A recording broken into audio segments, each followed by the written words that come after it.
All right, I think we'll get the show on the road now. Welcome everyone. As director of the Woolf Institute, it's my great privilege to welcome you to this event tonight, this joint event that's organized by the Woolf Institute and by the VHI, the von Hugel Institute for Catholic Inquiry. We have a long tradition of organizing events together, so it's a great pleasure to do this one. First, a little bit of housekeeping. If there's a fire alarm, it's a real fire. We have to leave through the doors, ideally through this door. Toilets for use downstairs. I think that's sort of the housekeeping done. I'll do a very quick introduction to the institutes because, I think most of you will be familiar with at least one of the institutes, but just in case you don't know both of us, the Woolf Institute is a research institute. We focus on interfaith, and we combine our research with teaching, with public engagement, and with policy work. It's very, very important that our research really translates into practical output. And all of this is really working towards bringing communities together and furthering social cohesion. The von Hugel Institute for Catholic Inquiry was established to undertake interdisciplinary research inspired by Catholic thought and culture. And like the Woolf Institute, its work is really dedicated to encounter, to dialogue, and to transformation. The VHI is part of St. Edmund's College, to which the Woolf Institute is also affiliated, so we're sisterly brotherly institutes. We're here to commemorate the 60th anniversary of Nostra Aetate, which is this fundamental document that transformed the Catholic Church's relationship with Judaism by rejecting the charge of Jewish guilt for the death of Jesus, affirming the validity of the Jewish covenant, and condemning anti-Semitism. And of course, this is something very important in the present circumstances where we've really seen a strain in intercommunal relations and growing anti-Jewish sentiment. So having work on Christian-Jewish relations, having an event on Christian-Jewish relations is ever more important. And I'll use this opportunity to plug one of our latest works on Christian-Jewish relations. If anyone's interested, we have a special prize for you tonight, if anyone wants to purchase it. A very, very good volume edited by our founder-president, Dr. Ed Kessler. And it's now my great pleasure to introduce our distinguished speaker. Dr. Phil Cunningham is a professor of theology and the director of the Institute for Jewish Catholic Relations of St. Joseph's University in Philadelphia, where he specializes in theologies of the Christian-Jewish, especially Catholic-Jewish relationship. And despite being a director, I can sort of commiserate here, he's still a very, very prolific academic. He has been publishing as author and editor over a dozen books, most recently the Maxims for Mutuality, Principles for Catholic Theology, Education, and Preaching about Jews and Judaism. Dr. Cunningham also serves as the president and honorary president of the International Council of Christians and Jews, and on the advisory committee on Catholic-Jewish relations for United States Conference of Catholic Bishops. And we look very, very much forward to your talk. So without further ado, I'm handing over to you. Thank you.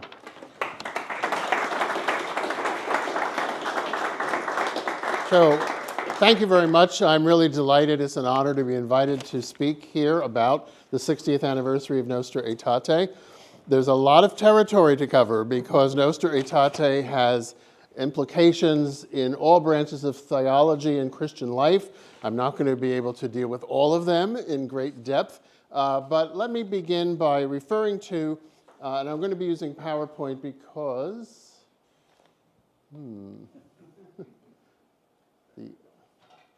sorry, here we go.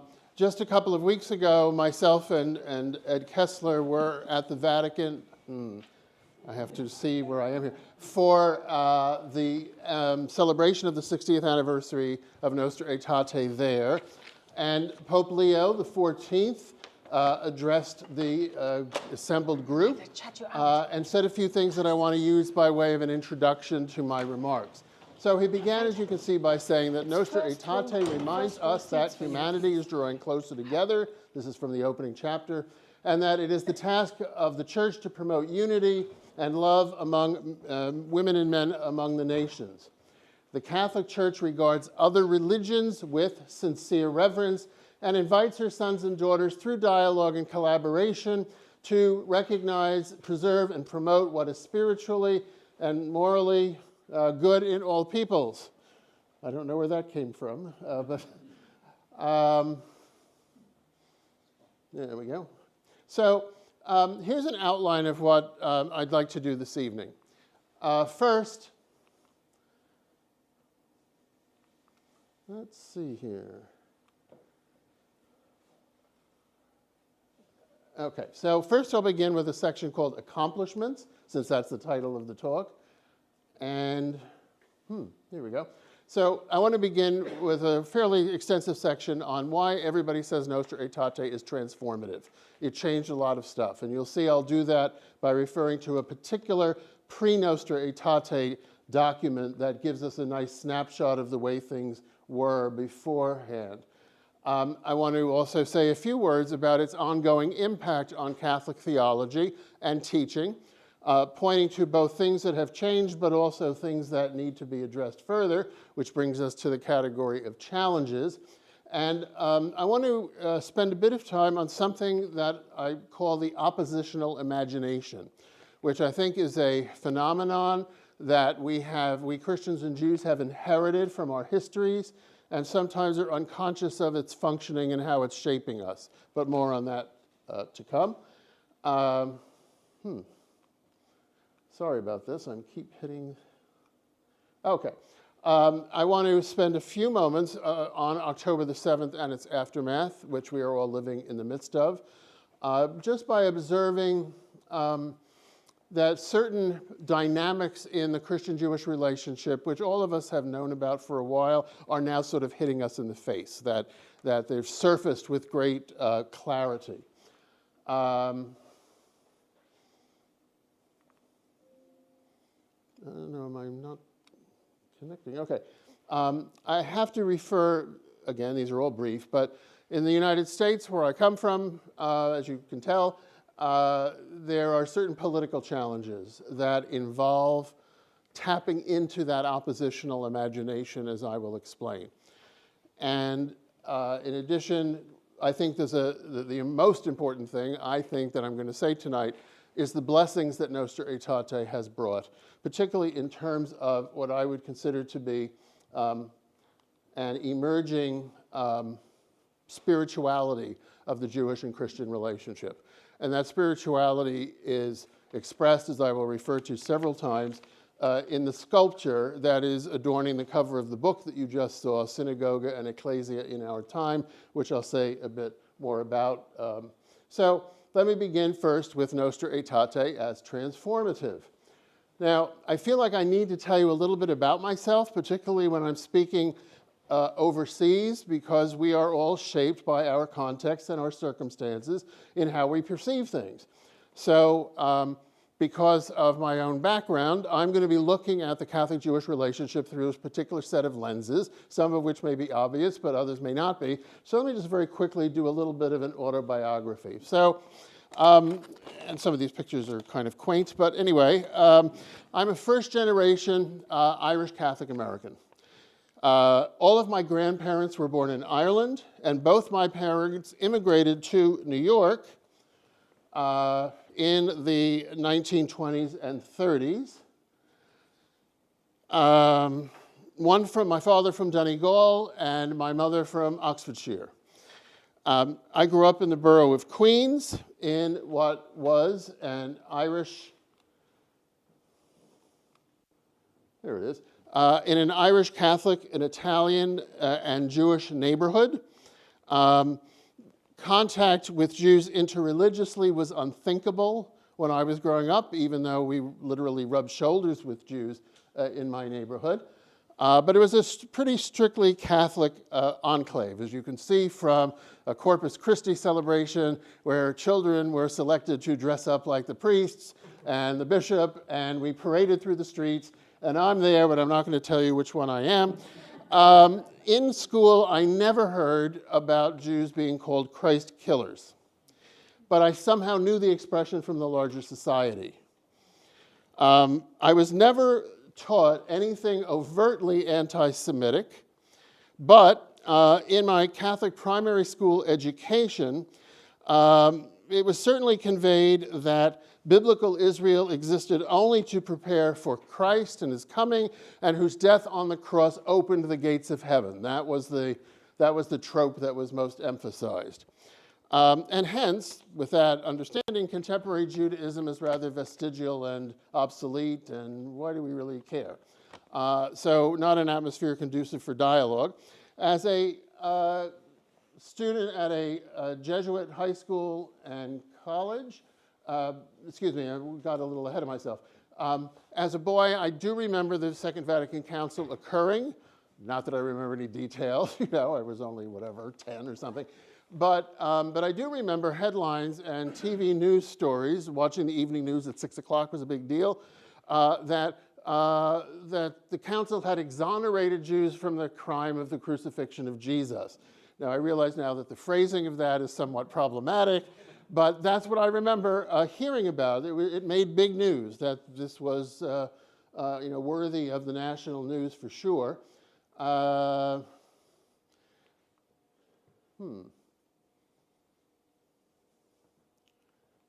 Oops.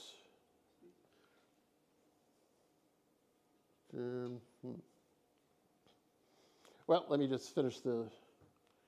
Okay, here we go. So Jesuit high school and a college, we studied the documents of Vatican II. It was the thing to study if you were doing any kind of Catholic religious education. In high school, and certainly as a theologian, which I wasn't yet, but when I took theology classes in college, this was a big deal. Later, I earned university degrees from several different institutions, mostly Jesuit, one LaSalle. And in addition, I now co-direct, as was mentioned, an institute for Jewish Catholic relations with a Jewish colleague, Adam Gregerman, whom you see here. We team teach every semester. We write together. We criticize each other's writings. I'll say more about this as I go on, but this is a direct result of the Second Vatican Council. This would be unthinkable in the 1960s, and I want to stress that. When I teach my undergraduates now, none of whom were alive for a long time after the Second Vatican Council, I have to reinforce that and make it clear. So, unavoidably, I'm going to talk today about Nostra Aetate and its 60th anniversary from the perspective of a theologian within the Catholic culture of discourse, and as an urban and suburban American living in a country that is home to the largest diaspora community of Jews in the world. And that concentration, particularly of Irish Catholics and Jews, both of whom emigrated in large numbers to the United States in the 19th century, shared a similar experience of generally being unwelcome in the predominantly Protestant ethos that was in the United States. We competed with one another on the lowest strata of the economic ladder, and sometimes there was anti-Semitism voiced as part of this competition, sometimes violently. But at the same time, there were also, particularly toward the end of the 19th century and into the 20th century, instances of Jews and Catholics collaborating on issues of common concern. These included the rights of children in terms of laboring in factories, or the establishment of unions, or later on in the 1960s, in the... is there something I'm doing wrong with not advancing it well? Oh, here we go. Anyway, that with the civil rights movement. And of course, this famous photograph everybody has seen, I'm sure, of the Reverend Martin Luther King, oh no, okay, the Reverend Martin Luther King Jr. and Rabbi Abraham Joshua Heschel, and some Catholic clerics garbed in their religious clothing. This made big news, and I remember seeing this on the television and being affected by thinking, oh, this is a good thing that's happening. So all of that affected not just me, but also the Catholic bishops from the United States who participated in the Second Vatican Council. They brought with them this experience of collaborating with the Jewish community in terms of societal issues. And among other conferences of Catholic bishops at the council, they championed what became Nostra Aetate. So this is just a little bit of background when I talk about particular documents and viewing the developments over the centuries, or over the decades rather. I'm going to go back a few decades though and begin this story of transformation by talking about Pope Pius XI. Now, Pope Pius XI in 1938 had been Pope for approximately 14 years. He had negotiated the Lateran Treaty with Italy and established the Vatican city-state. But by 1938, he had decided that he must issue an encyclical condemning Nazi anti-Semitism. An encyclical is the highest degree of magisterial authority text that a pope can issue. So he called together first John Lafarge, an American Jesuit, an editor at America Magazine, who contacted and brought into this project Gustav Gundelach and Gustav de Buquois from Germany and France, respectively, to do a draft of this proposed encyclical. I will tell you at the outset that the draft never was promulgated. The project died. I'll explain why. But what's interesting to me about this text, which, by the way, was only recovered in the 1990s, so it was a mystery for a while, is that it provides a vivid snapshot of the thinking in the Catholic world at the time of how we understood ourselves in relation to Jews and Judaism, or maybe today I should say it's a good screenshot of how things were. So a couple of quotations from the document. Again, it begins rather well. I should mention that John Lafarge had composed in 1937 a book on race relations in the United States that is remarkable for the time and remarkable in its foresight for what needed to be done in terms of race relations in the U.S. This brought him to the attention of Pius XI, and when Pius XI heard he was in Rome, he summoned him to Castel Gandolfo and gave him the assignment of working on this draft of an encyclical. Anyway, it begins rather well, as I say, and note how it says, quote, "Those who have placed race illegitimately on a pedestal have rendered mankind a disservice, for they have done nothing to advance the unity to which humanity tends and aspires." The name of the draft is Humani Generis Unitas, the unity of the human people, human race. The Nazi struggle, the draft goes on, for racial purity ends up by being uniquely the struggle against the Jews. Sounds good, right? They're going to say that the Nazis are just consumed with Jew hatred and that's a bad thing. But when it came to a theological consideration, things kind of go south, as we might say. The authentic basis of the social separation of Jews from the rest of humanity is directly religious in character. All italics are mine, unless I say otherwise, by the way. The Savior was rejected by that people, violently repudiated and condemned as a criminal by the highest tribunals of the Jewish nation. And this is why their social distinction in society is justified. By a mysterious providence of God, this unhappy people, whose misguided leaders had called down on their heads a divine malediction, a curse, doomed, as it were, to perpetually wander over the face of the earth, were nonetheless never allowed to perish, but have been preserved through the ages into our time.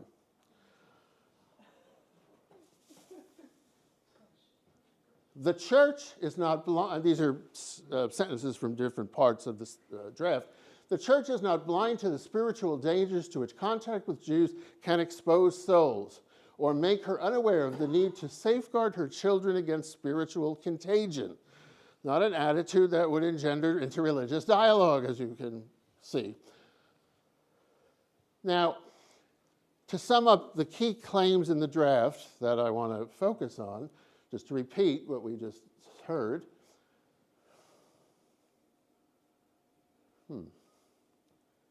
First, Jews are collectively cursed and punished by God for the crucifixion. This was in the air that Catholics and other Christians breathed. There's not much evidence, there's some, of this being really subject to any kind of theological critique. I want to stress, it was never proclaimed as doctrinal by any church council or any pope. It just was assumed by everybody because it has roots that go way, way back into the patristic era. And some would say to certain passages in the New Testament. This is the religious basis for the, quote, social separation of Jews from the rest of humanity, end quote. One can only imagine, had an encyclical that resembled this draft been officially promulgated by Pius XI, the uses to which the Nazis would have put these sentences. And moreover, had it been promulgated, again, that's a big if, I'll explain why, had it been promulgated, it boggles the imagination to think that Nostra Aetate would ever have been possible. How within living memory could a council override what a pope within living memory had decreed in an encyclical? It just doesn't happen. So we should be thankful, I think, that this never saw the light of day. And of course, this idea that the church must protect its members from spiritual contagion, which you well are aware that in the Nazi propaganda, the notion of blood purity and disease and well, this all just ties into that. Now, you can see from the headline in the New York Times that Pius XI died early in 1939.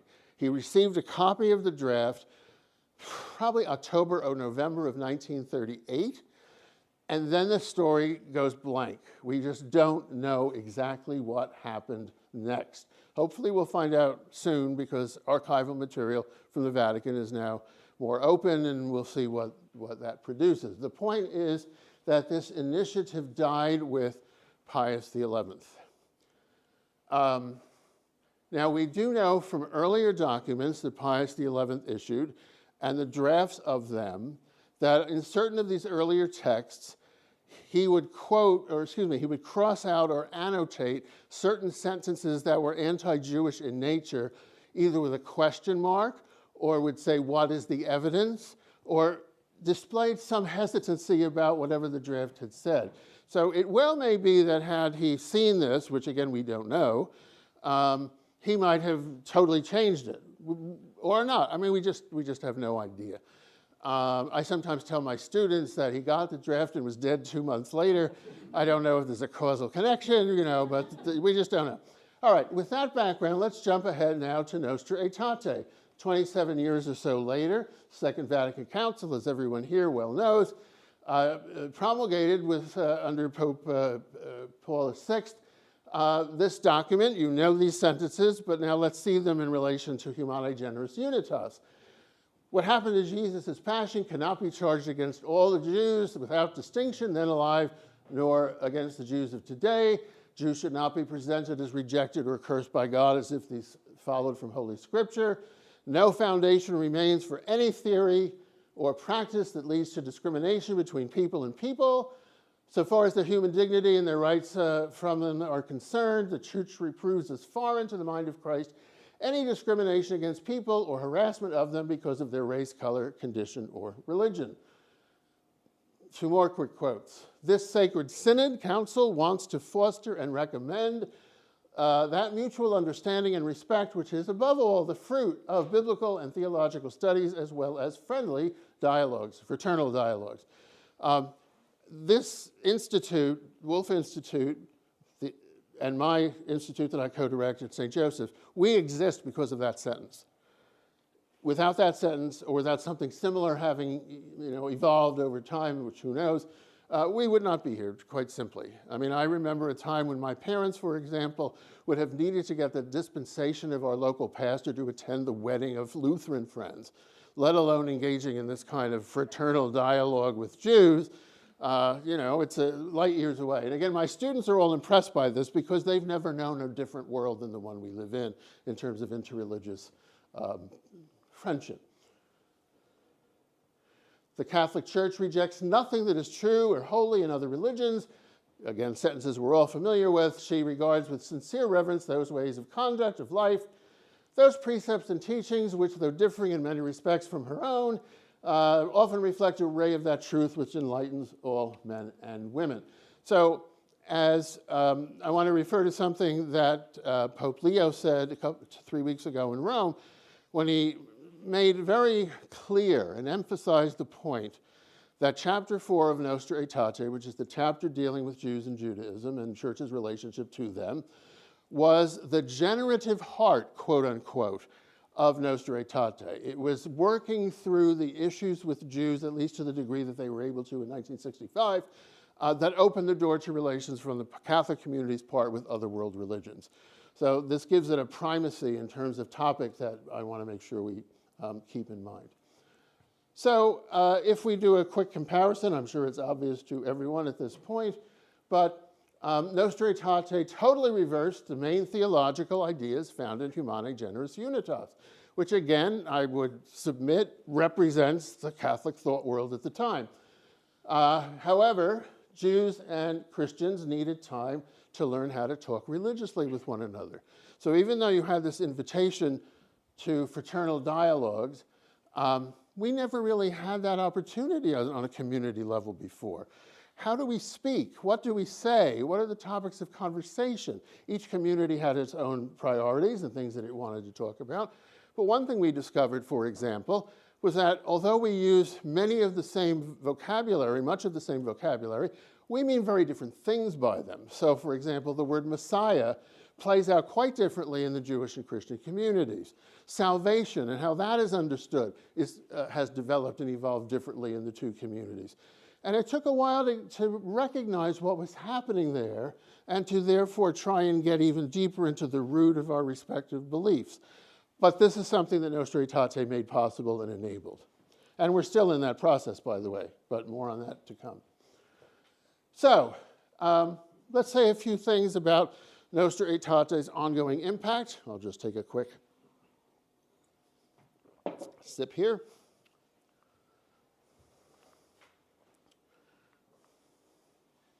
I say, let's see what happened after this. Okay, here we go. So one quick way of doing this is by just simply looking at the teachings and the writings of the post-conciliar popes.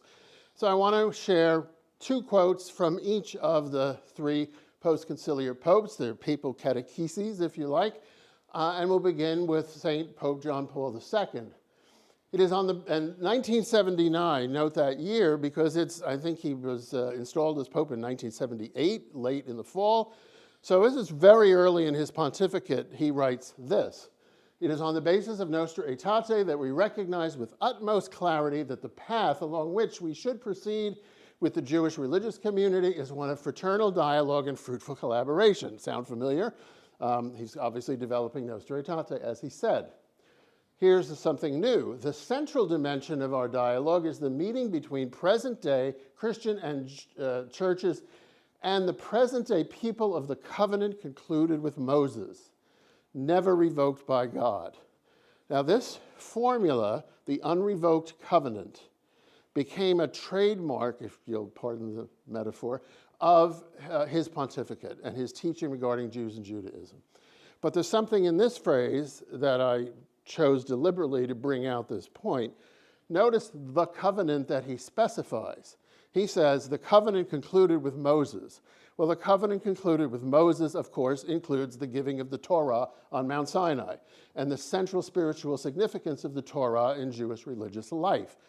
I mention this because, as is the case, and I won't go into the details on all of them, there's just not time, but with each of these sort of incremental developments of Nostra Aetate that the popes make, there's pushback, there's resistance, there's questioning, there's challenging. So one of the challenges that John Paul faced with this formulation was an attempt by certain people to explain it away by saying, he doesn't mean the Sinai covenant, he doesn't mean the covenant concluded with Moses, he means the covenant with Abraham, that all the nations of the earth would find blessing in Abraham. It has nothing to do with giving any validity to Jewish Torah observance. But you can see, that's one of those early statements of his idea. He explicitly mentions Moses, and by the way, he went on, he was Pope, as you know, for 26 years. He had a long time to develop his thought and to give speeches and develop his catechesis. He made it clear that he was talking about Sinai and Moses and the Torah observance by Jews. I cannot overstress, if there's like 2 or 3 things you take away from my remarks tonight, one of them is the concept that Jewish covenantal life with God endures and thrives is utterly essential. It is hugely significant. We are still unpacking all of its significance. And I'll give you some examples of that develop after John Paul's time. I'll mention that also significant in his papacy was establishing diplomatic relations with the state of Israel. You all know that the Holy See is unique among Christian traditions in having an internationally recognized city-state with an ambassadorial corps and all of that, which is not a factor in terms of other Christian religious traditions. I'm not saying it's good, bad, or indifferent, but it's a fact of history as the way things have developed over time. So this was something that we should remember John Paul for doing. Here's, of course, his visit to the Great Synagogue of Rome in April of 1986. Rabbi Elio Toaf greeting him. And at the remarks that he delivered on that occasion, John Paul said, "No one is unaware that our fundamental difference from the beginning has been the attachment of us Catholics to the person and teaching of Jesus of Nazareth, the Son of your people. But this attachment," this is the thing I want to stress here, "is located in the order of faith, in the free assent of the mind and heart guided by the Spirit, and it can never be the object of exterior pressure in one sense or another. This is the reason why we wish to deepen dialogue in loyalty and friendship and respect for one another's intimate convictions." And what he's saying there is, besides affirming dialogue, and we ought to do it and continue and deepen and so forth, he's also saying that dialogue must be a space where any idea to try and proselytize is excluded, because you must respect, as a sort of ground rule from the beginning, the intimate convictions of your dialogue partner. And so as things have developed, and this became more explicit in subsequent Vatican documents, the notion of trying to convert Jews is just off the table. And to me, I think that's an inevitable consequence of affirming that Jewish covenantal life with God persists. So we'll see other implications from this, but this is certainly something that John Paul practiced and believed. There's a volume of his writings and talks about Jews and Judaism that's like 300 pages. He said and wrote a lot about this topic, so this is one of the key points, I believe. Let's move on to Pope Benedict. Now, Benedict had a big concern for the continuity of the Church's theological tradition. And he was alarmed, I won't go into great detail, about the language that sometimes appears, still today, that couched Vatican II as totally revolutionary. In other words, so new, and nothing like this had ever been said before. That sets off alarm bells in Benedict's mind, because if it's not in continuity with the tradition, it's suspect. However, in a talk he gave to the Vatican Curia near Christmas time in 2005, he acknowledged that Nostra Aetate is sort of in a different category. With a long and retrospective look at a difficult history, it was necessary for Nostra Aetate to evaluate and define in a new way the relationship between the Church and the faith of Israel. So he's acknowledging that there are elements of newness in Nostra Aetate. That doesn't trouble him in and of itself, because he prefers what he called the hermeneutic of reform, that draws upon the past tradition, but also evaluates it and actualizes it in the context of a new situation, which the Catholic Church is in after Nostra Aetate. And look what he does with it. I mean, there's a lot that he writes, but I'm going to, again, focus on specific things.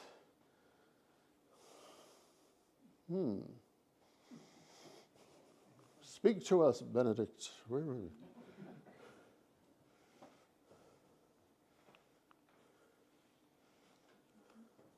Well, maybe do it manually. No, I don't think that would. Oh, we went too far. Eek. Okay, well, there we go. Okay, let's.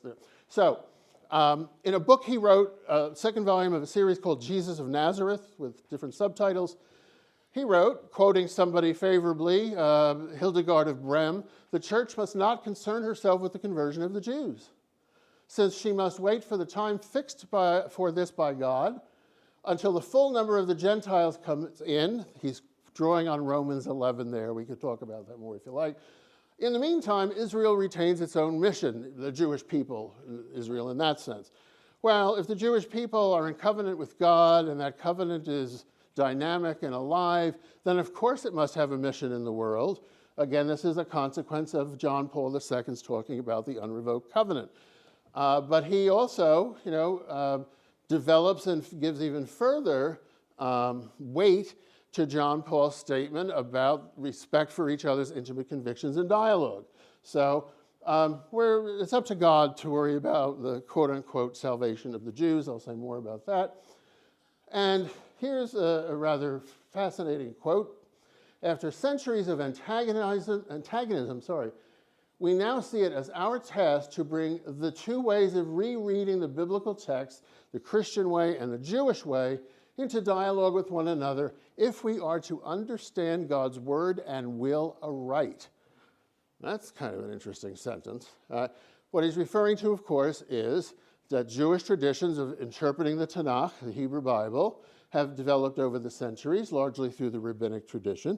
And in Christianity, of course, we reread the Old Testament in the light of the New Testament in our experience of Christ. And this appeared in a preface to a Pontifical Biblical Commission document, and what he's saying is these two modes of rereading have to be conversing with one another, with the implication being, I don't want to push this too far, but when he says if we're to understand God's will and word aright, then the possibility arises that we're not understanding God's word and will in any kind of fullness without having this kind of interreligious exchange. And Benedict is big on interreligious dialogue. He has his own preferences for the topics and so forth, but nonetheless, this is a contribution.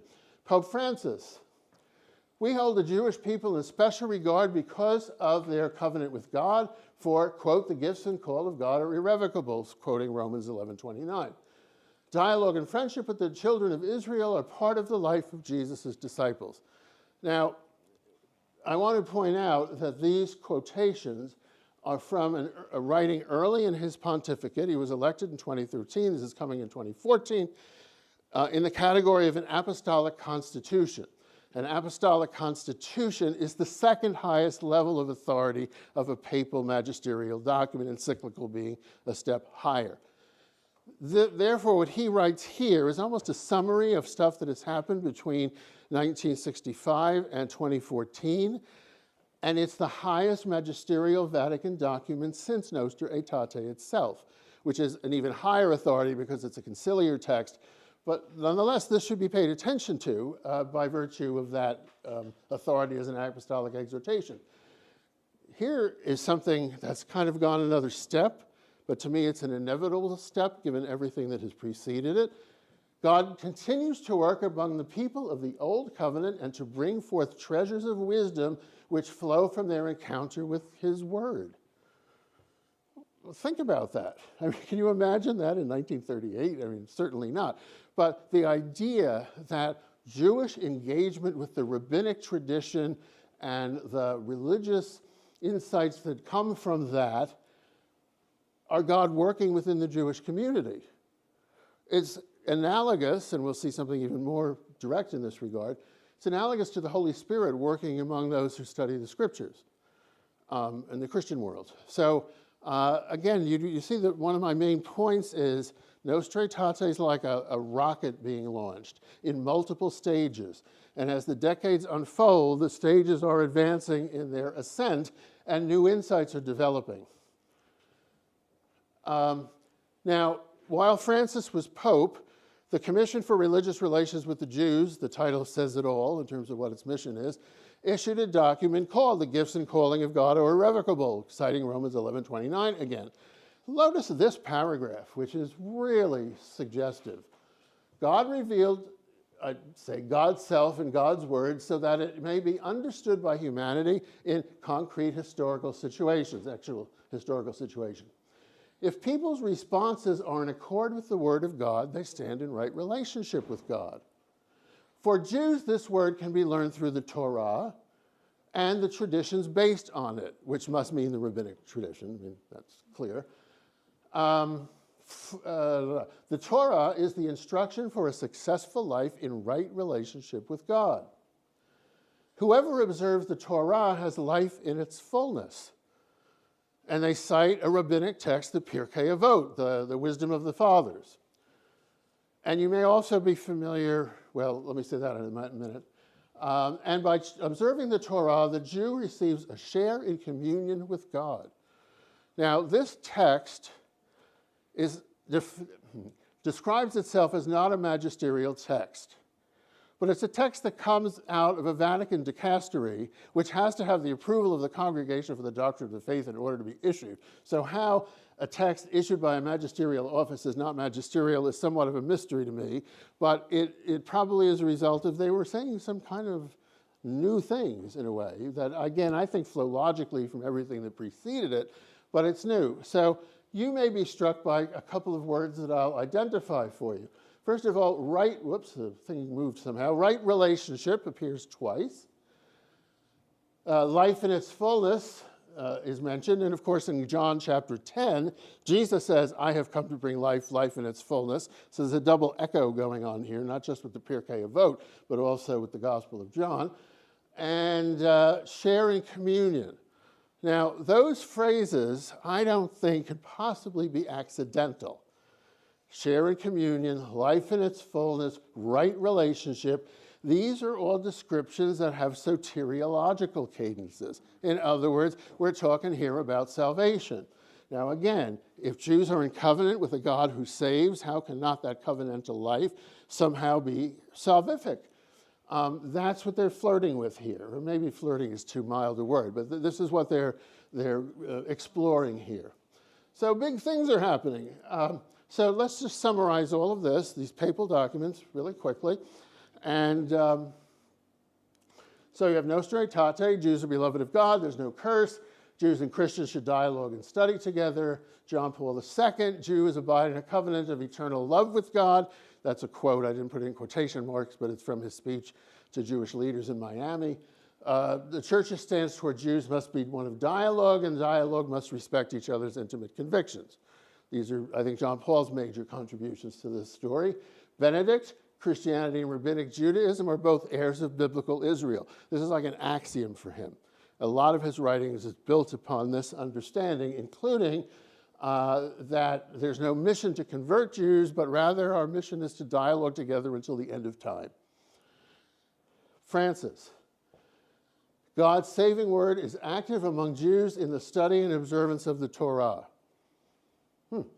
Our relationship is a blessed friendship accompanied by the Holy Spirit. I'm going to return to the that sounds strange. I'm going to return to the Holy Spirit shortly, but more on this to come.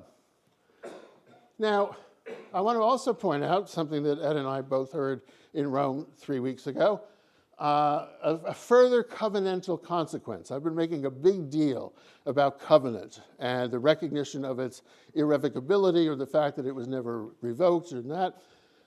So Bishop Etienne Vitou, in a panel at the Pontifical Gregorian University on, guess what, the 60th anniversary of Nostra Aetate, said this: since the Jewish people are the people of God and have not lost the gifts conferred by God to live out this calling, its calling, which is what we've already heard, right, since Nostra Aetate, this means that, in a special way, they continue to be accompanied by God and receive God's inspiration regarding the understanding of revelation contained in Scriptures. Francis pretty much said that, right? So far, we're like right in continuity. But then he says, so for instance, shouldn't the rabbinic tradition be considered as illuminated by God? So the rabbinic tradition, if it's the result of God and the Jewish community being engaged in the study of God's word, then the product of that encounter has to have a divine impetus behind it.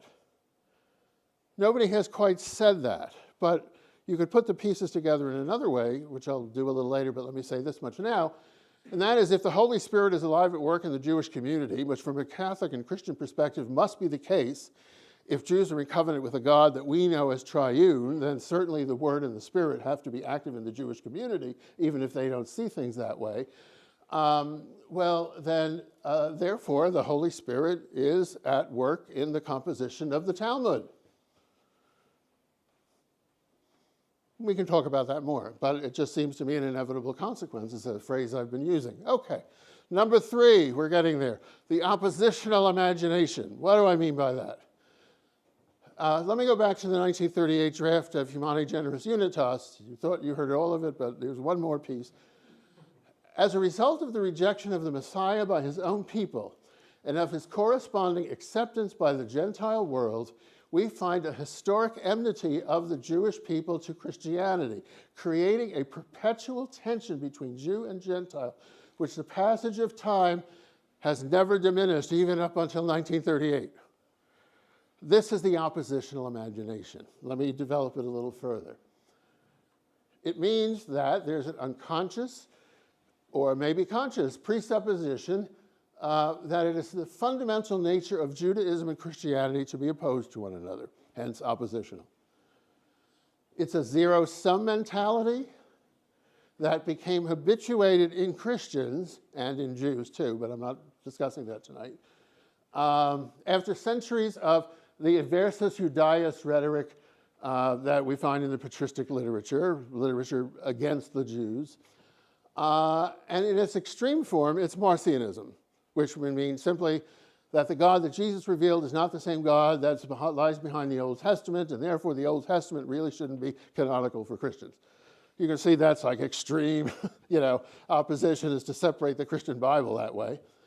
That's going to come up again. This is why I'm mentioning it now. Readers of the New Testament who have this outlook will expect to see Jesus as opposed to the Judaism of his day, and that the Judaism of his day opposed him, therefore, and that's what led to the crucifixion. I'll give you some examples of this mentality in a second. So such readers will read certain polemical gospel verses, Jesus arguing with Pharisees, for example, about some point of the mitzvot, and we'll see them as Jesus' judgments against the Jewish tradition at its roots. Jewish tradition stinks, I've come to bring something new, or as signs of a lethal animosity between Jesus and his Jewish contemporaries. Get the idea? Some examples. This is in American Catholic textbooks in the last 10 years.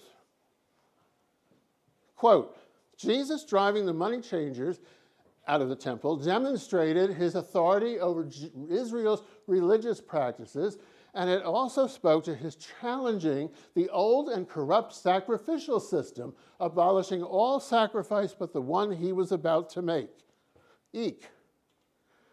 This is in a textbook, I believe, for the junior high level, 7th and 8th grade.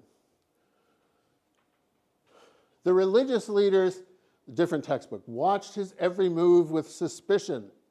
They did not like his popularity and his criticism of their rigid view of the law.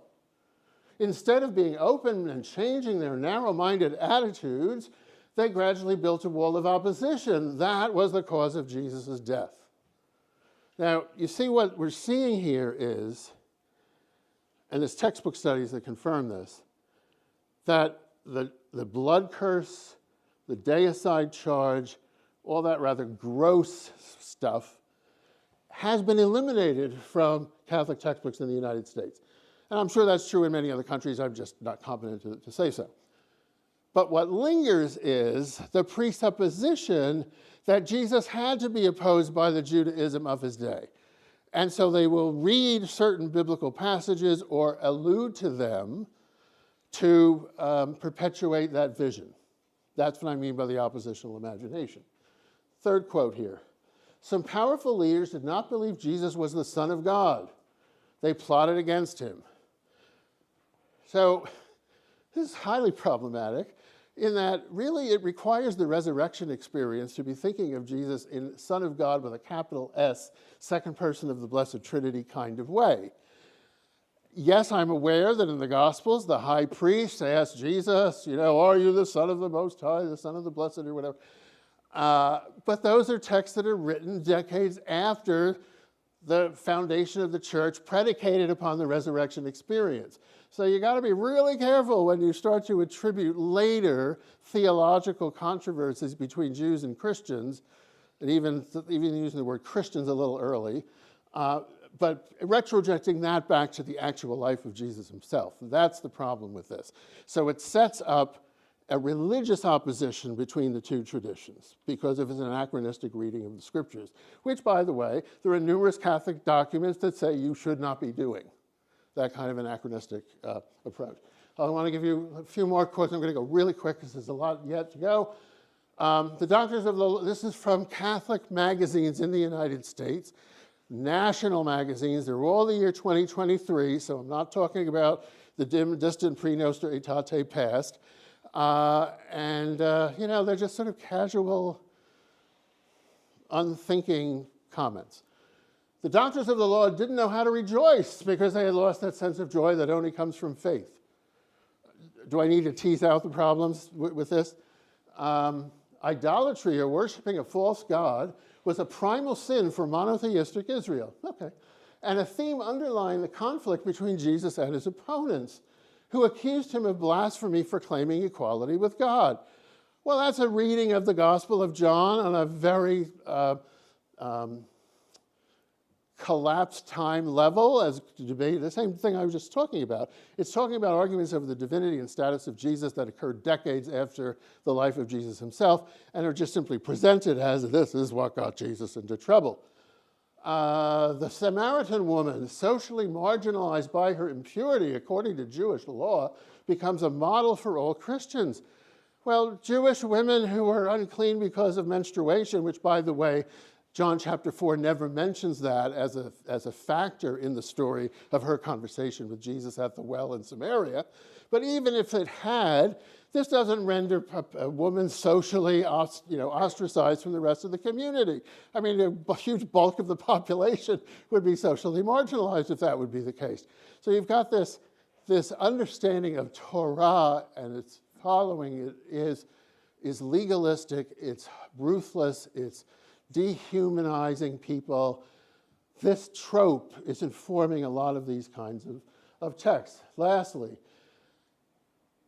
Jesus did radical things and broke all of the rules of organized religion in order to reach out to those who needed help and healing the most. The Pharisees and other religious people hated Jesus for his ministry, which inevitably eventually led to his crucifixion.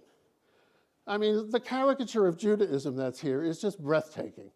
And it's recent. I mean, this is a problem. So here's the question. I'm going to skip over the next slide. But the question I want to raise is, by presenting Jesus in this oppositional way to contemporary Jews and Judaism, and therefore Christianity is oppositionally opposed fundamentally to rabbinic Judaism, are we not making our congregations vulnerable to being manipulated by people who use these tropes for their own advantage?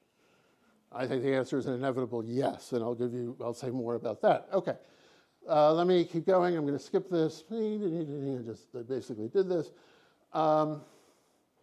In a survey of American Catholic attitudes toward Jews that my institute principally sponsored a few years ago, I'm just going to go through this quickly. It was done in 2022 by a professional polling organization.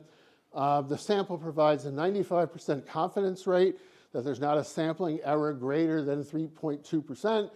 And the sample was demographically representative in terms of education, region of the country, gender, ethnicity, a lot of stuff.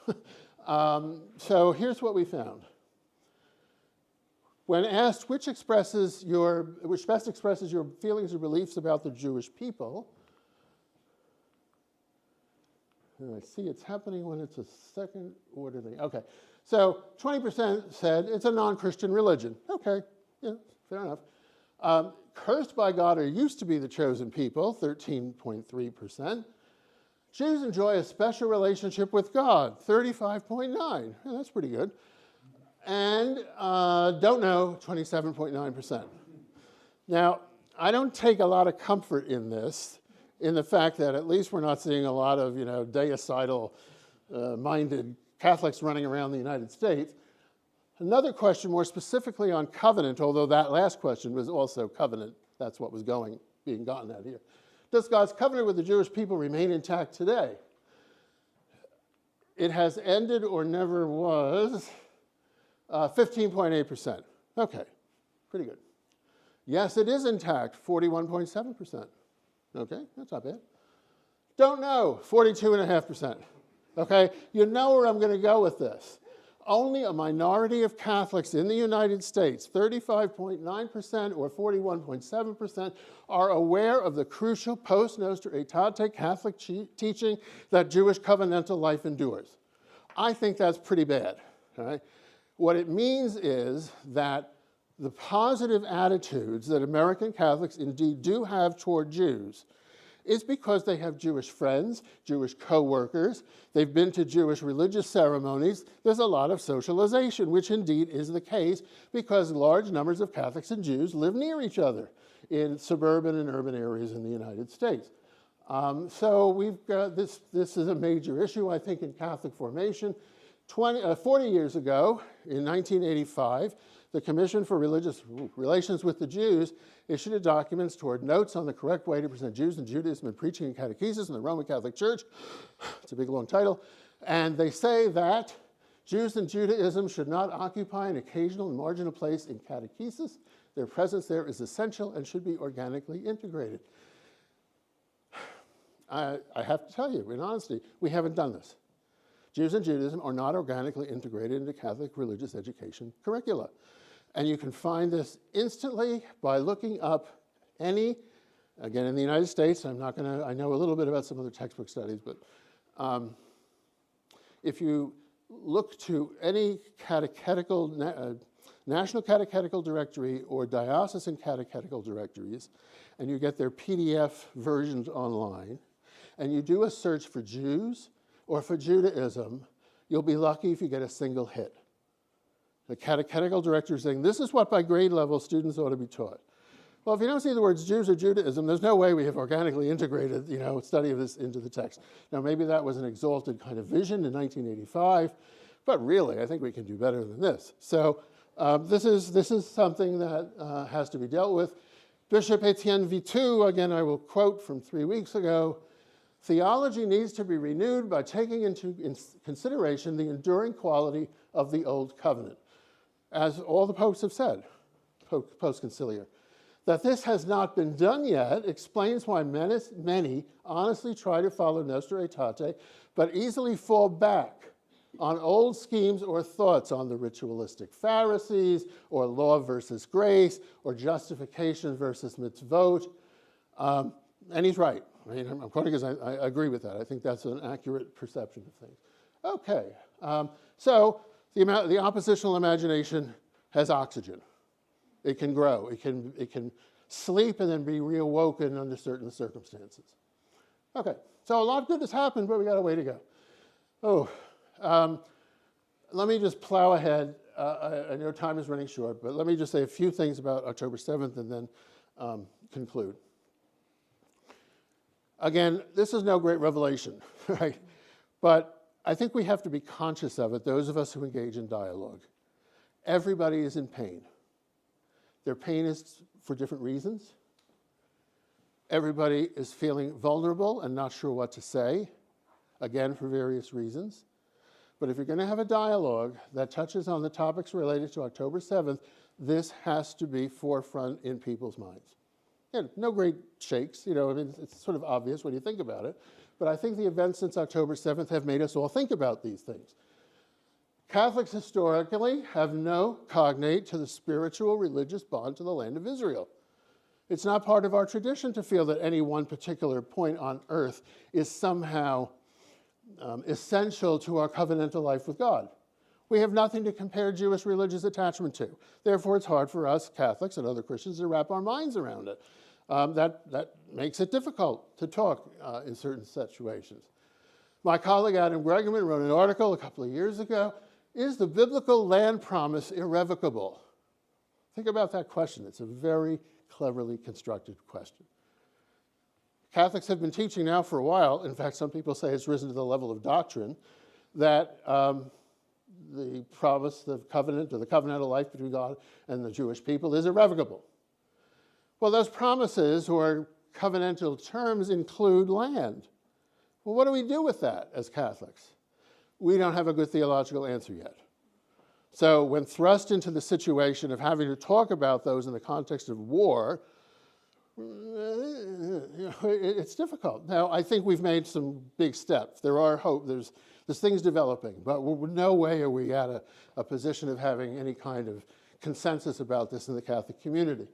And always the Holy See, the Vatican, because of its international nation-state status, is always trying to distinguish between political and religious factors in determining how to proceed in certain situations. I think there's strengths in that. I think there's weaknesses in that. But it's the way it is regardless. And that's a factor in our interreligious dialogue. Unlike many evangelical Christians in the United States, the Catholic Church does not believe that the state of Israel is the result of God's direct divine intervention in human history.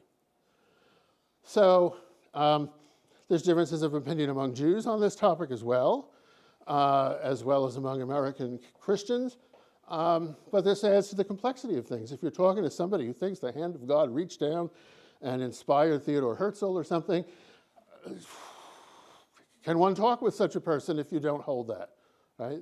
Again, I'm just stating the obvious here, but these are all things I think have to be considered. Communities in both the US and globally are faced with rising anti-Semitism. We all know this. And I ask myself, what is the responsibility as a Catholic and the Catholic community at large in the face of violence, in the face of social pressures, in the state of Pennsylvania? There were 11 Jews shot to death in a synagogue near Pittsburgh. This is not long before, but it's before October 7th. So there's a history here that predates October 7th. All of these tensions are not simply the result of October 7th, as horrible as that was. The Shoah affects Jews differently than Christians. I must hesitate to say this, but it's obvious, doesn't it? I mean, if 2/3 of the Jewish population in the continent of Europe was wiped out, how can that not affect the entire Jewish community? What's that phrase that Elie Wiesel said? Not all Jews were victims, but all victims were Jews. Or not all victims were Jews, but all Jews were victims. And there's a lot of truth in that sentiment. So Jews are going to feel that Israel, the state, is more likely under existential threat than non-Jews are. That's just a general kind of perception that we have to recognize. There's a big difference in Israeli politicians and some other Jews in terms of just war theory and its applicability to this present circumstance. That's just a given. And I could say more about it and why it's different, but let me just acknowledge it. And please, because everybody must know, we are all being buffeted by propaganda from all sides who want to polarize the situation and make it as bad as possible in terms of intergroup relations in order to advance their own agendas. And that's just a fact. And we're all operating under that weight, under that pressure. Now, I want to say as a positive note that my experience, and the experience of many of our colleagues who have been involved in interreligious dialogue for years, is that our conversations are continuing. Nobody wants them to become a casualty of the wars. And we're persisting, perhaps understanding each other better because of the conflict in a kind of paradoxical way. But nonetheless, this is a sign of hope for me. Let me talk about political challenges in the US. I'm making a sigh here because it's kind of amazing. So our president has often commented upon Jews in reference to anti-Semitism. I'm not going to go through the long list. We'd be here till dawn. But let me just give you this quote. It used to be that Israel had absolute power over Congress, and today I think it's the exact opposite. I think Obama and Biden did that, and yet in the election, the Democrats still get lots of votes from Jewish people, which tells you that the Jewish people, and I've said this for a long time, the Jewish people in the United States either don't like Israel or don't care about Israel. People in this country that are Jewish no longer love Israel. I'll tell you, the evangelical Christians love Israel more than the Jews in this country. Okay, so I'm not going to say anything to analyze this other than to say politicians use the crisis for their own political purposes. I think enough said about that. But here's some things that are even more, in some ways, insidious. So Marjorie Taylor Greene recently retired from Congress, apparently, but I don't think we've heard the last of her. May 1st, 2024 said, or tweeted or whatever, anti-Semitism is wrong, but I will not be voting for the Anti-Semitism Awareness Act of 2023 that could convict Christians of anti-Semitism for believing that the gospel says Jesus was handed over to Herod to be crucified by the Jews, end quote. Now, I see puzzled looks, like, Herod? I mean, this is only in the Gospel of Luke. Luke sends Herod sends Jesus back to Pilate. It's kind of all mushy, but not surprisingly perhaps, but the point is that she is identifying as a hallmark of Christian faith that the Jews killed Jesus. That's the thing. And if you pass a law that says saying that is anti-Semitic, you are in effect denying religious freedom to Christianity. I find this really dangerous. And you see, it's the oppositional imagination is being stirred up, to relate it to my earlier comment. Nick Fuentes, a social influencer. When I began my career in 2017, I was radioactive in the American right for my white identitarian, there's a word, race realist, Jewish-aware, counter-Zionist, authoritarian, traditional Catholic views. This is what drives me crazy, that last phrase in particular. He is trying to make his listeners think that the Catholic faith, if understood traditionally and not in terms of any new-founded ideas since the Second Vatican Council, are white identitarian, race realist, and so forth. What a horrible association to offer, right? And next one. What matters is a matter of months. What matters is in a matter of months, the world has turned against Israel and increasingly becomes conscious of the Jewish penetration into the Western elite. Sound familiar? Anyone who affirms the authority of Jesus Christ is as he's quoting somebody else. Anyone who affirms the authority of Jesus Christ is an anti-Semitic Nick Fuentes sympathizer. That tells you how seriously twisted American conservatism has become. They truly do practice some new Judeo-Christian religion that subordinates Jesus to Israel. This is how some minds are characterizing post-Nostra Aetate developments, even if they don't know the words Nostra Aetate. Right? It's a political wedge to try and convince certain Americans that the Catholic Church, in its true traditional form, identifies with their politics. I'm going to skip. I mean, you get the idea. Tucker Carlson. Sorry, I know. There is no chosen people. The chosen people are people who choose Jews. That is no, he didn't mention that name yet. He did actually, sorry. That is the Christian message right here. It is not an anti-Semitic message, by the way. It's the Christian message. It's the core Christian message. And yet there are many self-described representatives of the Christian faith who are daily sending a different message. And we should be very clear that whatever this is, it is not Christianity. It is heresy. So in case you didn't know, Tucker Carlson is competent to judge what constitutes heresy or not and feels free to disseminate his judgment. The Christian message is universal. That's the whole point of it. The chosen people in Christianity are those who choose Jesus. The entire New Testament is that story, and anyone who says otherwise has not read it or is lying. While I was reading the Old Testament, he says, I was pretty shocked, as I think many people are who read it. Shocked by the violence in it, shocked by the revenge in it, the genocide in it. Buzzword alert. Western civilization is derived from the New Testament. The core difference between the West and the rest of the world, not just Israel, but every other country, is that we don't believe in collective punishments because we don't believe in blood guilt. That people should be treated as individuals rather than interchangeable members of a collective is a Christian understanding. It does not derive from any other religion. Christianity alone, unique, makes that claim. I know, I share the expression on your face. But do you see what this is? It's an implicit form of Marcionism, right? He's saying that Christianity really is so different from any other world religion, we shouldn't be associated with them in any way. And you know, the thing that makes us special is that in the West, we respect individual freedoms, unlike everybody in the East, and he's including Jews in that, who just see things differently. So this is the world we're in now in the United States. I'm sure you have some version of this in Europe, but I think it's going to be incumbent on the Catholic community, particularly I'm triggered by him identifying as like a true Catholic in these matters.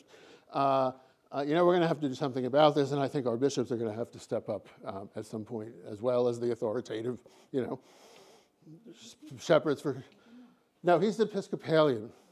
Not that that helps, but that's what he is. Okay, let's. I'm going to skip this. Let me move on and get to the last thing, which is really the best in terms of what I hope you leave with. So I think that a phrase that sums up the post-Nostra Aetate developments in Catholic teaching and theology that I've sketched for you today is that Jews and Christians are co-covenanting companions. Let me explain what I mean by that.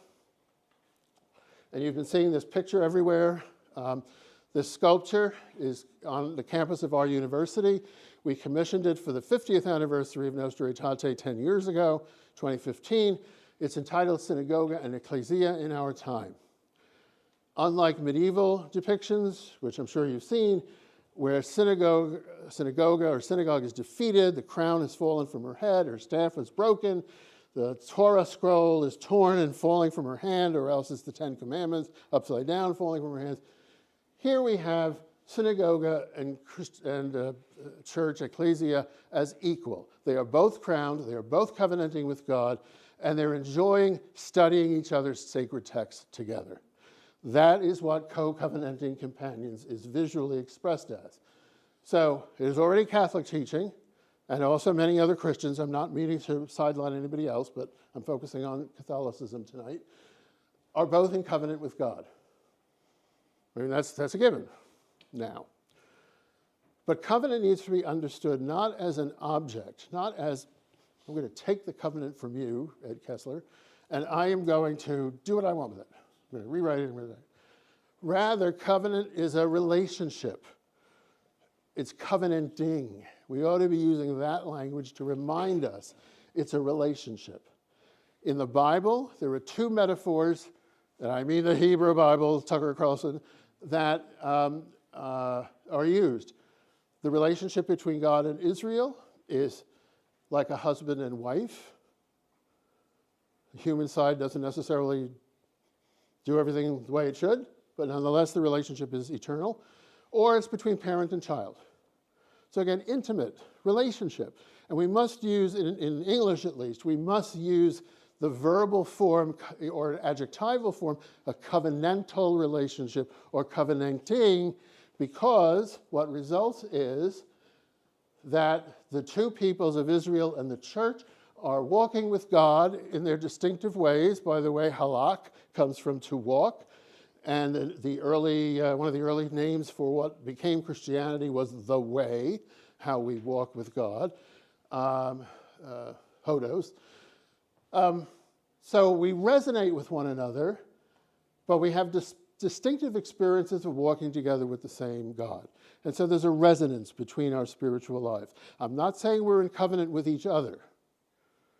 That's something else. It has all kinds of things that factor into that statement.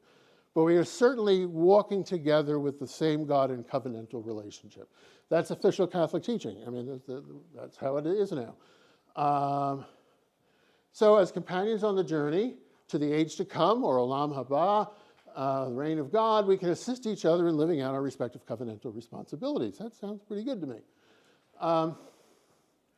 I think the spirituality of this moment in history we must remember. And I've italicized this. It sounds hyperbolic, but it's the literal truth. For the first time in history, Jews and Christians are able to share their experiences of God together in a way that has never been possible before. Maybe for individuals, perhaps something like that happened. But as collective bodies, we are now doing this regularly. And it didn't happen before 1965, in any kind of level like this. So it's a profound experience when you are engaged in that kind of sustained interreligious conversation. Got a picture here of Pope Francis with Rabbi Abraham Skorka. They're discussing, interestingly, the book of the prophet Isaiah and how it is read distinctively in the two communities. I wish personally that Pope Francis had had the opportunity to study Talmud with Rabbi Skorka, which just never happened, but I think that would be even more impactful. But this is important. I mean, when have you ever seen a pope and a rabbi discussing scriptural text together in an informal, chatty atmosphere of the Vatican, right? I mean, it's really quite remarkable. It's very similar, I think, to a Jewish study method called Chavruta study. Because I got this idea from somebody else, I want to give Rabbi Daniel Lehman credit for it. And just look what he says about what Chavruta study is. He thinks we could describe the Christian-Jewish relationship using this term. It comes from the Aramaic for friend. A learning partner is someone with whom you study text, biblical, other kinds of traditional texts, but you study in order to have a dialogue, an interlocutor with whom truth can emerge as you play out your different perspectives on the text. It's a kind of relationship which is very intimate. And even a covenantal relationship, which of course caught my eye and ear when I heard him say this, but in which the partners are not just trying to agree, but in fact trying to see how their different perspectives can enhance the other person's understanding. And isn't that what we've been hearing in many of the Vatican texts post Nostra Aetate? So look, there's signs of this emerging in our conversations. So an international group of Orthodox rabbis to mark the 50th anniversary of Nostra Aetate in 2015, look what they say. We acknowledge that the emergence of Christianity in human history is neither an accident nor an error, but the willed divine outcome and gift to the nations. Whoa. I mean, this is huge. I don't have time to unpack it, right? But they're saying Christianity is not just some sort of fluke, right? But somehow it's part of God's plan for everybody. Well, that's big. Whoops. Sorry, I went back instead of forward. Both Jews and Christians have a common covenantal mission, right? You see that adjective, ring, ring, alert, to perfect the world under the sovereignty of the Almighty. Jews and Christians will remain dedicated to the covenant by playing an active role together in redeeming the world. Now, they are not developing a full-flown Jewish theology of Christianity that uses covenant as the essential term, but they're flirting with it, right? That's the only point. Another Orthodox statement, a couple of years later, this is an organizational, institutional statement. So you can see the authors, European Rabbis Conference, Rabbinical Council of America, Chief Rabbinate of Israel. They don't use the word covenant because of its religious significance. I mean, this is a weighty thing, what we're talking about here. But notice what they say. It has become clear that the transformations in the church's attitudes and teachings are not only sincere, but increasingly profound. And that we are entering an era of growing tolerance, mutual respect, and solidarity between members of our respective faiths. Despite our irreconcilable theological differences, which is what one would typically expect an Orthodox institutional voice to say, we view Catholics as our partners, close allies, friends, and brothers in our mutual quest for a better world, blessed with peace and justice and so forth. I mean, something has changed, is the point. And it was changed because of Nostra Aetate and what followed. Next to last. In our respective traditions, people are drawing upon material that support this understanding of our relationship. In the Pirkei Avot, again, which was cited earlier, if two sit together and there are words of Torah spoken between them, the Shekhinah, the divine presence, abides among them. Can that be applied in an interreligious study of text together? When two scholars of Torah listen to one another, God hears their voices. So God's kind of listening in on what's going on. More recently, Pope Francis. We give thanks to God for all the good which has been realized in terms of friendship and mutual understanding, as the Holy Spirit has accompanied our efforts in dialogue. Okay, Catholic, I say the words Holy Spirit, which has come up, Holy Spirit's manifest earlier in this talk, but the Holy Spirit as Shekhinah, are kind of similar concepts of the presence of God, inspiring and being present. Judas, this is really huge. Walter Casper, Cardinal, previous head of the Commission for Religious Relations with the Jews. I'm just going to read it, let it sit. There's a lot here. Judaism is as a sacrament of every otherness, that as such the church must learn to discern, recognize, and celebrate. Sacrament is something that mediates the divine presence, right? Whew. Last conclusion, you will breathe a sigh of relief. The Christian-Jewish rapprochement, I think, is sacred. It's transformational, it's a process, and it spans millennia, right? Those of us involved in this work, we're dealing with something that has roots that go back 1,800 years at least. And we have to take a long view of the history. It doesn't change overnight in 6 decades. To use Nostra Aetate as a benchmark, even though there's earlier things too. So we're on the beginning of a journey. But that journey, we've got to keep our eyes on the distant prize, not on immediate conflicts and crises, although we have to deal with them. But we're engaged in a much longer term endeavor. I've already said about synagogue and ecclesia. And I want to add here, on a personal spiritual note, myself and friends that have been involved in the dialogue for a long time, we have on occasion felt the Spirit of God with us, or the Shekhinah, or holiness, or we have recognized holiness in the texts and traditions and persons and lives of our dialogue partners. When you have had those kinds of experiences, which by their nature are very difficult to communicate and to vocalize, you're not going to be the same person anymore. You're going to treat the other tradition in a whole different category than if you never had such experiences. Dialogue makes that possible. And it's sustained dialogue that really makes it possible. And I think those of us engaged in this work, one of our goals should be to permit opportunities for people to have this experience, because it's a foretaste of shalom, that ultimate destiny that in both of our traditions, God intends for everybody.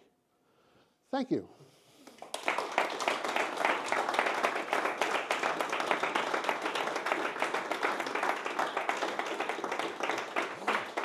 Thank you very much, Phil, for this very engaging talk. And we're handing over to Dr. Ed Kessler for response. A brief response. Yeah, I'm sorry, perhaps. I've crowded out the time. Can we, sorry, could you? Yeah. My plot is revealed. Ed. Okay, so Well, I tell you what, because time is against us, thank you, Borja, I'm going to speak very, very briefly. That 45-minute lecture I was going to do, I'm going to cut it. Just a very brief response, because I know time is against us. But I think in terms of a Jewish response to what we've heard, I hope will be, at least a very brief one, be of interest to this particular audience. That sort of tour de force from early 20th century through to present day. So Phil has argued that Nostra Aetate is like a rocket that has been launched. And that's quite an interesting way of visualizing it. Theologically, we've got reflections on what covenant means. And a covenant, of course, is an incredibly important term in the Jewish world. So, you know, can I, as a Jewish theologian, allow for, theologically speaking, Christians to have their own covenant with the Almighty? And the answer to that theologically within Jewish tradition is, of course, yes. I believe that God has a covenant with the Jewish people. There is something profound about that revelation, which is a particular revelation to the Jewish people, but God, of course, can have a revelation with however many people God wishes to have a revelation with. So from a Jewish perspective, the rediscovery or the argument for co-covenanting is something that sits very easily within Jewish theology. Mission. We Jews have enough problem without you guys becoming Jewish. Judaism does not have a mission to the non-Jewish world. So that's not a problem for us. And the journey that the church has made, at least the Roman Catholic Church, to the 2015 document abandoning institutional mission to Jews, accepting Jews who want to convert, of course, but abandoning the mission to Jews, is something that sits within Jewish theology, theologically, as something quite straightforward. But the partnership, now that's difficult, Phil, ironically. It's taken the Jewish people a long time to realize the church has changed. Not just because of that 1938 statement, but because of this whole history, and we have here in James Carlton Paget, somebody who knows all about it, of the adversus Judaeos tradition, the anti-Jewish tradition, what we call today, or I call today, a light sleeper, whether it's anti-Semitism, a very light sleeper, the legacy of the tropes, the language that you've heard. And so it's taken a long time to get to Dabra Met, he didn't mention, the year 2000, Our Father in Heaven, the 2015 statement. It's taken a long time before we Jews, we're a very cynical lot. It takes a while before we realize you may have really changed. Are you really changing? Certainly after the Shoah, which he didn't even mention. Well, I only had a certain amount of time. You used more than enough. Or the creation of the State of Israel from a Jewish perspective. But nevertheless, this issue of partnership is something I certainly have devoted much of my life to, and many Jews have, but it's a more recent recognition of that change. Now, I'm just going to say a couple of words about where we are now. Because you're right, Phil, that the trauma of October the 7th, the largest killing of Jews since the Holocaust, 1,250 Jews, as well as taking of hostages, as well as the trauma of 70,000 Palestinian deaths, including 20,000 children, has ravaged the Christian-Jewish encounter, let alone the encounter with our cousins in Islam and other faith communities. Traumatized it. So the work of the Woolf Institute is one of the few bodies, Miriam, Beth, that actually can still bring communities together to talk and convene conversations, and we're still living in that trauma. And it's all well and good talking about a blessing for one another. That's all well and good, Phil. But the pain that you started with is very present within the Jewish partners in dialogue and within our Christian partners in dialogue. Last night we were having a conversation online with some Catholic partners in dialogue about how do you talk about Israel? How do you talk about Jews today? How do you talk about frustration? And so I think whether it's Nick Fuentes or whether it's Tommy Robinson, whether it's people who claim to be defenders of the church, what we do have to do, and what you've heard tonight, is to have the courage to stand up, the courage to engage in a genuine encounter. One of the set books Miriam, I don't know if the students still do, but Martin Buber, I and Thou, thank you very much. Absolutely fundamental set book for students to read. You can read it in one night if you haven't. What is that genuine encounter? We have no option today but to stand up. Some of these people are very, very loud. There's not necessarily a lot of them, but they're very, very loud. So I want to thank you, Phil, for your life's work in terms of teaching Catholics as well as Jews about the change in Catholic theology about Jews and Judaism, about your willingness to take part with me and others in a genuine encounter. Because in our unholy world, which is the world we live in right now, it's not easy to pursue holiness. And one of the ways I think you do pursue holiness is that ability to engage and argue and deal with that difference in a genuine encounter. I actually had a lot more to say, but I don't think it's right to say it. But I don't know, Miriam, that's all I'm going to say, whether we've got time for a few questions before Vittorio rounds up. Maybe one or two, just very short questions. So, one or two very please be short. I know that he's been long and I've been short. Please be shorter than me. But any questions you want to ask our speaker? I just want to know if you're talking about faith of Israel and Judaism is the same. Just clarification. The talking of the post about the faith of Israel and Judaism is the same, just semantic differences? Unless the Pope says State of Israel, then Israel, unless the Pope says State of Israel, you should understand their use of the word Israel as referring to the Jewish community worldwide, unless in context it's clearly different. Short question? Quick question. Yes. It's a quick answer. What's the Orthodox Church's position on this issue? So I will say, first of all, that I'm not learned in that topic, but I can say with some confidence that it is varied. I mean, and it's going to largely depend on the social location of the Orthodox Christians who are doing the theological research. I have friends, that depending upon their own biographies, take different approaches. I think, yeah,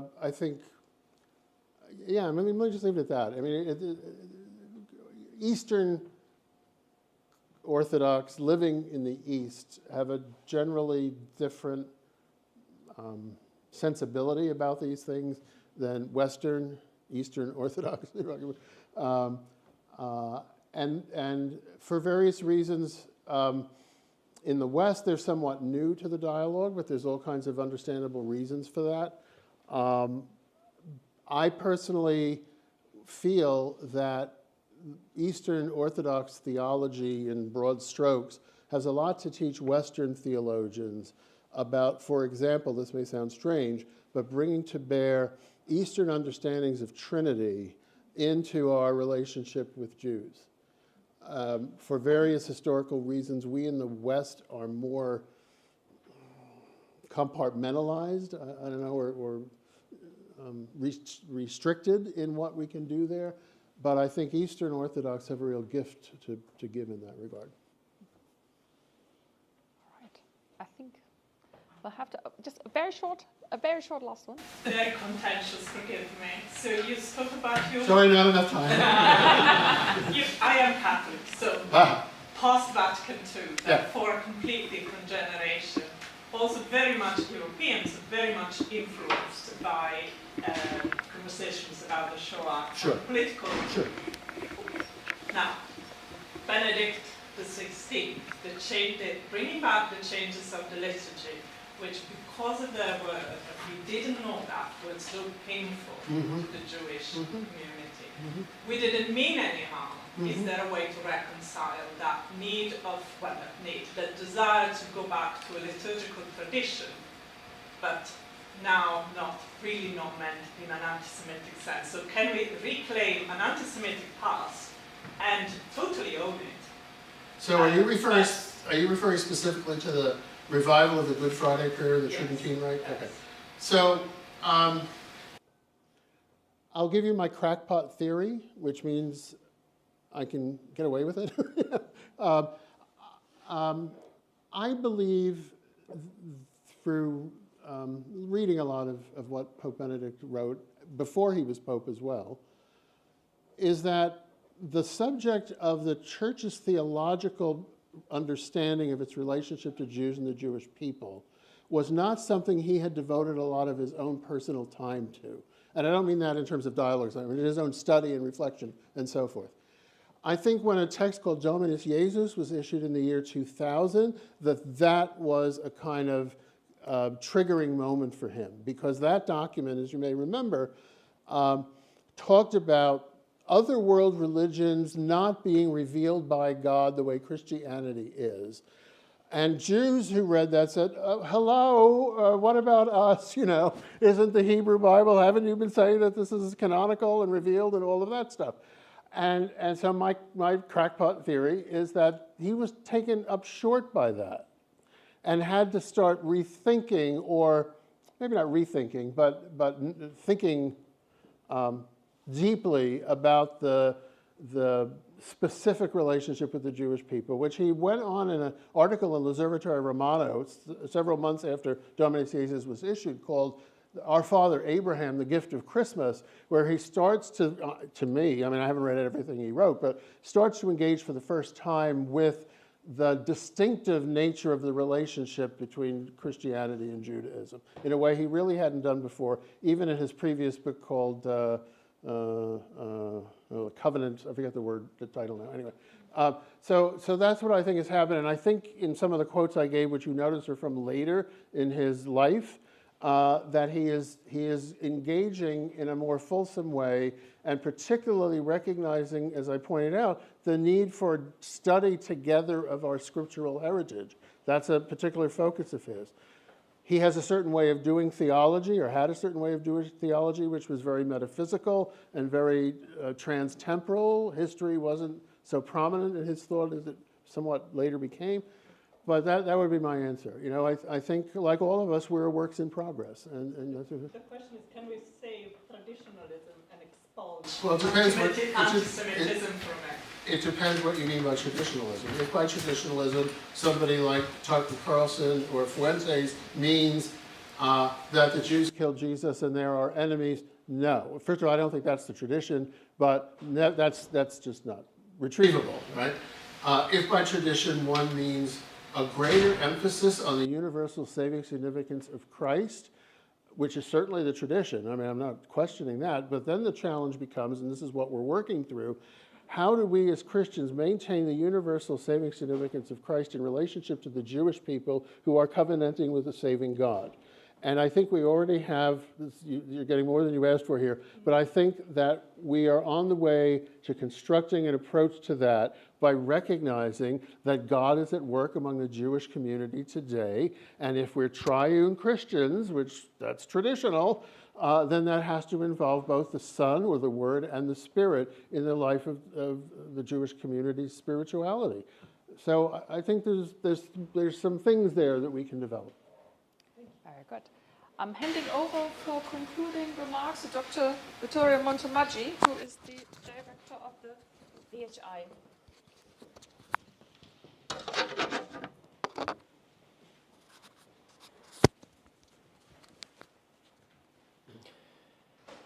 Thank you. Thank you, Phil. Thank you, Ed. Thank you, Miriam. Thank you, everyone.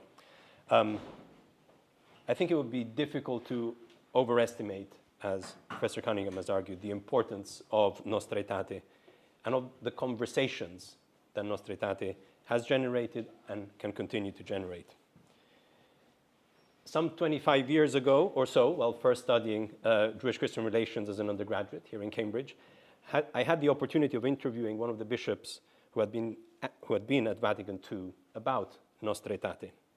The words he wanted to impress upon me were that he and many like him had perceived Nostra Aetate and the work that led to it as, quote, a conversion of the church. A conversion of the church.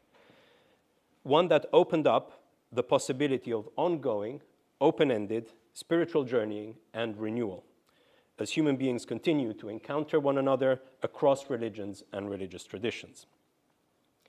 Those words have stayed with me, and I believe can highlight, even for us this evening, the significance of a gathering such as our present one.